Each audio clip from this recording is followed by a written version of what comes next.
Hi guys, so for today's tutorial or review of the Wolfgang Puck 2-pound 14 function bread maker, I'm going to make the focaccia on the ultra fast cycle, which is number 4. We've already done 1 through 3 in previous videos. I have the links in the description box. If this item is still available on HSN, I will have a link to the bread maker, which will be an affiliate link, which means I'll make a small commission if you were to purchase items through those links. I think I have everything collected now. I like my focaccia, you know, patted out, you know, it looks almost like a pizza kind of crust, right? The base, you kind of pat it out and you put like your fingers in it, so it makes little holes and it accepts like the oils that you want to put on there or herbs and stuff like that. This is going to stay in here. Let me see here. Okay, so I was just reading what it said here. So we're going to do the same thing we've been doing with all of the things. You're going to add in the liquids first, then the dry ingredients, and then just let it go. And so this time I'm not going to take it out, but if you want to, you can make focaccia just on the dough cycle, and then, you know, form it into that little shape that I was telling you about. You kind of lay it out and put your fingers in there and then bake it up. But I'm going to leave it in here just to see why not, because I didn't do that with the French bread cycle, so this time I will leave it there. It's obviously going to be a different shape. It's going to be a little bit different style. But real easy, so we just need the water, our olive oil, honey, salt. It does say kosher salt, so I'm just going to use regular salt, so I'm going to take it back a bit from 1.5 tablespoons, which is kind of a lot of salt. 3 cups of bread flour, the bread machine yeast. I'll show you mine when I bring it out. And it says sage leaves chopped. You can use rosemary. These are obviously fresh ingredients. I'm just going to use Italian seasoning, to be honest, because I was like, well, maybe I'll just go grab some like different flavors that I like. But then, you know, if you look at Italian seasoning, everything in here sounds good to me. So I'm just going to use a little bit of this because obviously this is more concentrated. So we're going to just use a little bit of that instead of the sage leaves, but you can do whatever you like with yours. So I'm going to bring this out. And let's talk about really quickly, well, hold on. So we're going to have this thing in here, and then we're going to click it in place, right? Otherwise it'll be loose. We're going to place our paddle. When I talk about the yeast when I get there, we'll talk a little bit about that, because I think I had some questions about that recently. So, okay, as far as water, 1 1/4 cups. Actually, this has to do with the yeast. I always start with warm water. This is not scalding hot water. It is just like hot out of the tap. You know what I'm saying? It's not super, super hot, okay? But you do want it warm just to start off the process instead of putting cold water in there, and then the machine has to, you know, get it up to temp and all that kind of stuff. And then you want your yeast to start kind of dissolving in it. We're not putting the yeast in the water like you normally do with if you're just making like a hand loaf there, but just keep it, you know, pretty warm. Olive oil, 4 tablespoons of olive oil, so that's a little bit different. They're making it very Italian. I would normally measure out, wait, hold on, did I say tablespoons or teaspoons? 4 tablespoons of olive oil. Ooh, that's a lot. Well, I guess not really, because bread recipe usually use like 1/4 cup of oil. But we have 1. And normally I don't measure over this in case it spills, but we're okay. 2. 3. Ooh, see, that one was a little bit fast. 4. And I did this one first. Also, it's listed that way. But the next thing is how much honey? A tablespoon of honey. So what's nice is that we already have this kind of greased up. We're going to put the honey right in this same tablespoon, and it'll just slide right out real easy. But my honey is brand new because when I have opened, crystallized on me, and I didn't want to warm it up. So let me open this new honey. That's funny. This honey has an expiration date on it when honey doesn't expire.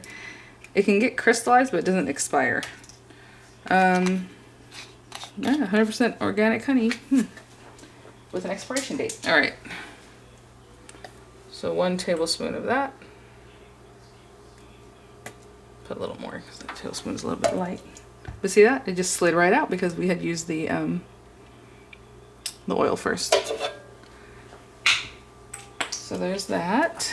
And then so kosher star is 1 1/2 tablespoons. So I will do 2 tablespoons-ish. That sounds like a lot of salt, but you know. And that's just my calculation. Normally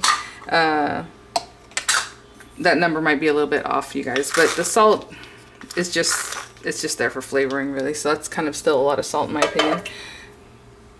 Oopsie, you know what? I usually put the salt on top of the flour, but since it was the next thing on the list, I just went ahead and put it in. But usually I put this on top of the flour, okay guys? So just a little shy of 2 tablespoons. I don't want to put too much. That seems very salty. Oh, okay. 3 cups of flour, unbleached bread flour, and I always like to use, again, I've been showing you guys this every video, getting low, unbleached bread flour from King Arthur. It's my favorite, but you don't have to do anything fancy. And then they want 3 cups. I am going to use this measuring cup that this comes with, and hopefully they're correct when they say it's a cup. You know, actually I could kind of test that out, but okay. And then again, like I said, spoon it in there so it's not just packed in. So it takes a second. And then you level off the top. And I'm gonna put 3 cups in here, okay, carefully. So I'll be right back once I have the 3 cups in there. Okay, I got the 3 cups in there, and now I'm just gonna make like a little center, a little well in the center of the flour. It's not the biggest deal, you can just pour it in there. But we need 1 tablespoon of bread machine yeast or active dry yeast, and I always just use this one. Like I said, I don't use anything special. Hold on, 1 tablespoon. Ooh, that's a lot. Okay. This is my favorite Red Star active dry yeast. This is a huge package of it. You don't need to have such a huge thing, but they sell it in smaller ones. Red Star active dry yeast. And 1 tablespoon, so I'm gonna put it right in the middle here. You know, I probably asked for a lot because it's a quick bread, so I'm assuming they just want a lot of yeast to like boom, get it going, because otherwise that's like that's a lot of yeast. And then your seasoning. So like I said, I'm just going to use some dry seasoning. They want 12 leaves of other stuff. I've read in other recipes you should put like 2 tablespoons, well no, 1 tablespoon of whatever you want to put in. So I'm gonna do 1 tablespoon, but I'm using teaspoons at a time because it is, oh, it smells so good. 1, 2, again, whatever you want. This is your recipe.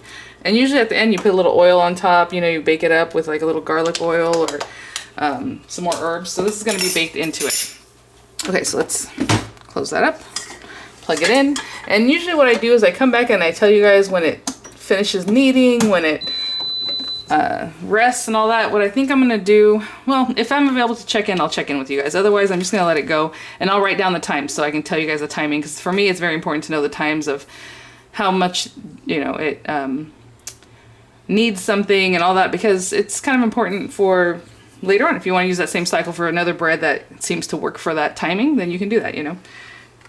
Okay, it says place all ingredients in there, close lid, press the mode button to select ultra fast. Of course, we have mode right here. We're gonna go to number 4. So we have it on 4. It's only 2 hours, that's great. Good. This will be good for lunch. Select the color mode for decide for your crust color. You know, I'm gonna go to dark because I do like a little bit darker. And then we're gonna start, and that's it. It says, okay.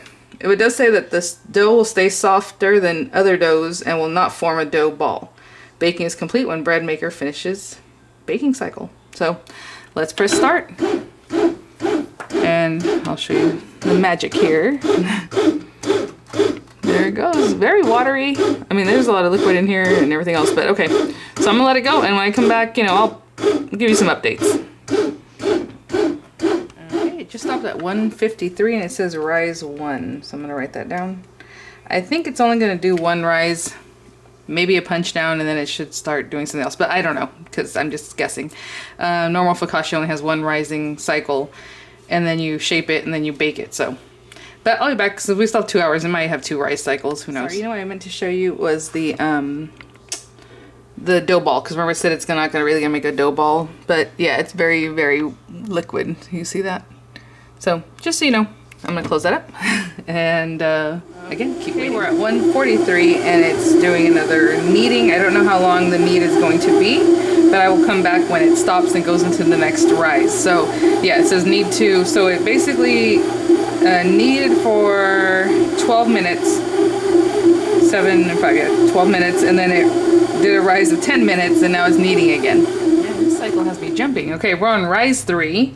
So it skipped right from knead 2 to rise 3. So it didn't do rise 2. And usually there's like a punch down or something that before it skips to rise 3. So at 135, it went to rise 3. So this is probably a good long rise. Generally with the focaccia recipe, it's like an hour rise or whatever. And then you're gonna bake it for like 30 minutes. That's when it's like flat. So I don't know if this needs to bake a little bit longer because it's gonna make a loaf type shape. But we have an hour and 35 left, so quick little cycle, and I just wanted to write everything down and let you guys know, but I'll recap that. The other thing I want to mention when I was talking about the warm water, the reason I was mentioning that is because if you use boiling water or really, really hot water, it can kill your yeast. Yeast likes warm water. I will find out the temperature. I think it's like 114 or something. I'll put it in here somewhere. Maybe in the description box too, just to have that information. But you don't want to go much higher than that because then the yeast won't work. It can just like, yeah, it just won't work because it's too hot. And that's happened to me before. I made some pan dulce, maybe in the second or third time I ever made it. No, maybe further in. And I was like, what happened? Because they weren't really, and yeah, I mean, I killed the yeast. So you definitely want to, I don't check the temperature of the water, but I just don't go and use boiling water. Like a hot tap water, if you're gonna put it in the microwave from like cold water, maybe 30, 40 seconds, not too long, okay? Because a minute will really, that's too hot. So very quick burst, you know, in the microwave if you wanna warm it up. Okay, but yeah, so rise 3 and the next thing is bake. So I'll come back when, hopefully I'll notice when it goes to bake because it doesn't make a noise, right? It just goes from rising to baking. So I'll try to remember to come check it in like 40 minutes and see where we're at. So funny, I literally just looked at this and it was fine. Supposedly it was rising, but it didn't really rise that much, guys. I'll show you. I think it's just gonna be a baking that makes it pop up. Anyway, at 112 it says bake. So yeah, it's just a nice long bake cycle, so that's good. I mean, it's hard to, well, I can see in there, but you can see in there. So yeah, it's just baking up. And then after that, I think the keep warm cycle stays on for an hour, but we have 24 minutes. I just missed it. It beeps to let you know it finished, and it says keep warm now. I'm gonna see how dark it is, because when I was peeking at it just a couple minutes ago, I think I want it a little bit darker. If that's the case, I'm gonna hit bake one more time, but otherwise we'll be done. So let's take a look. See, it's pretty pale. It feels cooked, obviously baked all the way through. I'm gonna put it for 10 more minutes just because I like the color. I don't know if it's gonna even change in color, to be honest, but what we can do is you go to number 8. So I'm gonna go to mode. Actually, let's stop that. Okay, mode to number 8. And I'm just gonna let it go for, yeah, just medium. Okay, so I'm just gonna press start over here, the start button. And I'm gonna let it go for 10 more minutes just to see if it gets a little bit more browned. Again, this is baked in here. It's a focaccia bread. It's a little bit different. Basically, I kind of made like an herb bread. It does have a different look to it, you know, when you bake it and things. So maybe that's just how it should look. But I do like things a little browner. So I'm going to give it another 10 and then that'll be it. Because it is baked. I don't want to over bake it either. You know what I'm going to do just real quick to make it look nice. Because normally what you would do, like I said, is you put oil and you kind of put your little herbs and stuff on there. I'm just going to get a little olive oil and put it over the top. You can do this with, what's this stuff called? Pesto. Anyway, I'm just putting a little bit of olive oil over the top. I'm going to sprinkle a little bit of the herbs, even though, you know, you can do whatever you like. I just want it to look pretty. We're going to cut into it, so it doesn't really matter. I would have done this, like if this was a regular bread, I would have done this earlier, but it was very watery, right? This thing, so I couldn't really get in there to do that. So I'm just putting that just to make it look a little bit prettier. Okay, now we'll do the 10 minutes. Okay, I just want you to hear those beeps. So that 10 minutes is done. Now, I did open it for about a minute, right? Which was probably not the best thing, but that's okay. Okay, so, you know, we're done here. So I just press stop. And I'm gonna go ahead and unplug it. And then, again, I didn't give it really a second look because I'm just not gonna bake it for another 20. I think we're good. So I'm gonna take this out. I'm gonna put this on a cooling rack for just a few minutes before I turn it out, okay? I'll be right back. Okay, so I'm gonna pop this guy out. Still really hot. Is my hand in the way? There we go. Ooh, so cute. He's like a little guy. Alright. Put this in the sink real quick.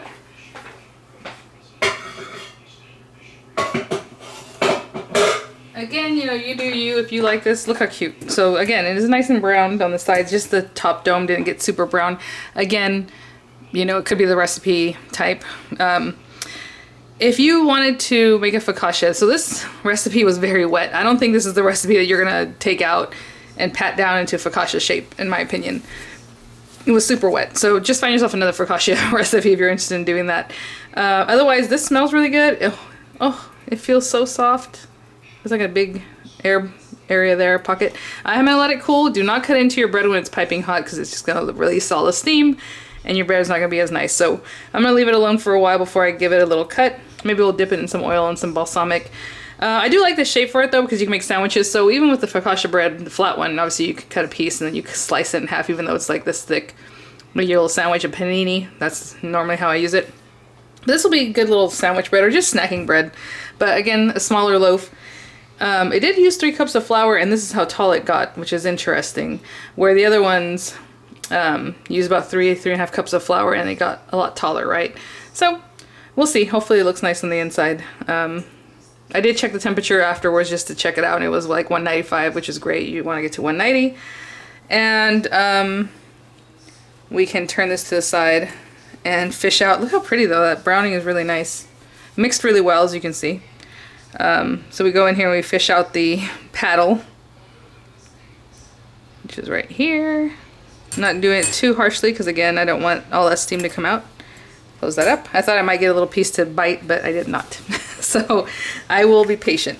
Okay guys, let's give this a little cut. Still a little bit warm.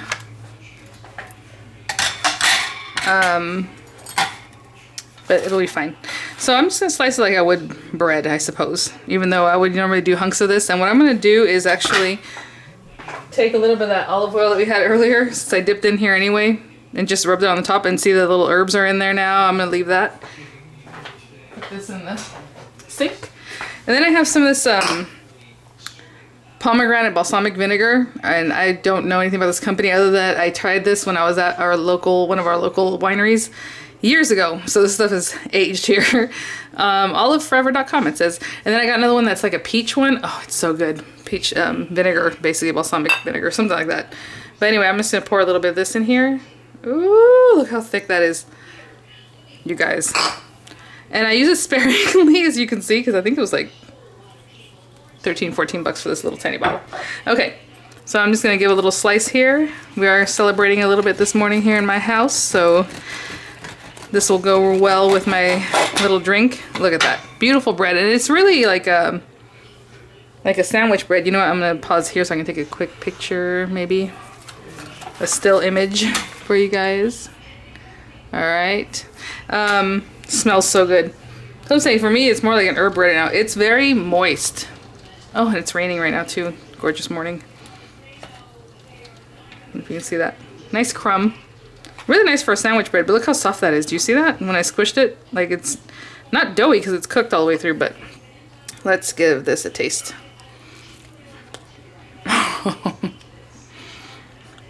Okay. Oh, that's so good. Okay. So originally I was going to do another video with this bread, or using the quick cycle with a different recipe. And she said salt to taste. She didn't give you a measurement of salt you want to put in here. This is pretty salty. Not like overly salty, but salty enough that next time I would probably only put maybe a tablespoon of salt. That's like half of what it asked for, because it's pretty salty, guys. So good though with this here. So, alright guys, thanks for watching. Again, just a 2-hour cycle. Worked out pretty well. So that's the recipe, obviously, that's in the manual, but you know, you can always find lots of recipes on your own. Alright guys, I will see you all at the next one. Bye now. Okay guys, you know I always have to come back if I mess something up. It says 1.5 tablespoons. I don't know why I thought 2.5. Well, whatever I did, either way, put it back to 1 tablespoon or less even. Because it was pretty salty, even if I messed up, you know, that ratio first of all. But yeah, so just be careful. And again, read your recipes correctly. Now that I look at it, I'm like, nowhere on here is there 2, and I don't know why I saw 2.5. But anyway, so that's my bad. Really nice texture, really nice bread. Just, you know, be careful. All right, guys, I'll see you at the next one. Bye. Bye now.